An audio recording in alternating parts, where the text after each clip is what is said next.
2025 champions trophy final chapter.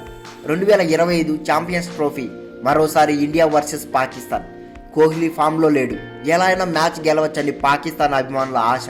Pakistan ప్రధానమంత్రి కూడా గెలుపు తమదే అనే స్టేట్మెంట్ ఇచ్చాడు. పాకిస్తాన్తో మ్యాచ్ అంటే కోహ్లీ బాగా ఆడతాడు అని ఇండియన్ ఫ్యాన్స్ ధైర్యం. దాన్ని వమ్ము చేయలేదు. 242 రన్స్ చేజింగ్లో 100 రన్స్ చేసి దేశంతో పాటు అభిమానులు కూడా గెలిపించాడు. ప్రతి క్రికెట్ అభిమాని తన అభిమాని.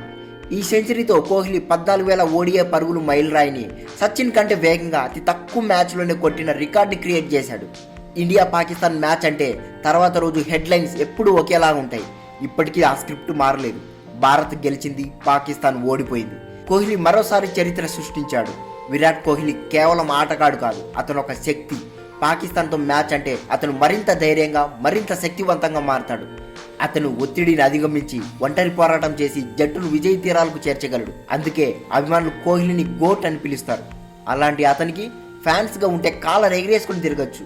లెజెండ్స్ వస్తుంటారు, పోతుంటారు, కానీ కోహ్లీ లాంటి వాళ్ళు ఎప్పటికీ నిలిచిపోతారు. కొందరి కథలు, కొన్ని విజయాలు ఎప్పటికీ శాశ్వతమే. ప్రముఖులు రారాజుగా మారుతారు, కానీ కొన్ని కథలు, కొన్ని పోటీలు ఎప్పటికీ మర్చిపోలేనివి. అలాగే విరాట్ కోహ్లీ లెగసీ కూడా శాశ్వతమే. తనలోని ఆత్మవిశ్వాసం, అగ్రెషన్స్, గెలవాలనే కసి, గెలుస్తామనే ధైర్యం అతని ఆదర్శంగా తీసుకుంటే మనం కూడా కింగ్ కోహ్లీ లాగే గొప్ప స్థాయికి వెళ్ళొచ్చు. Thanks for watching.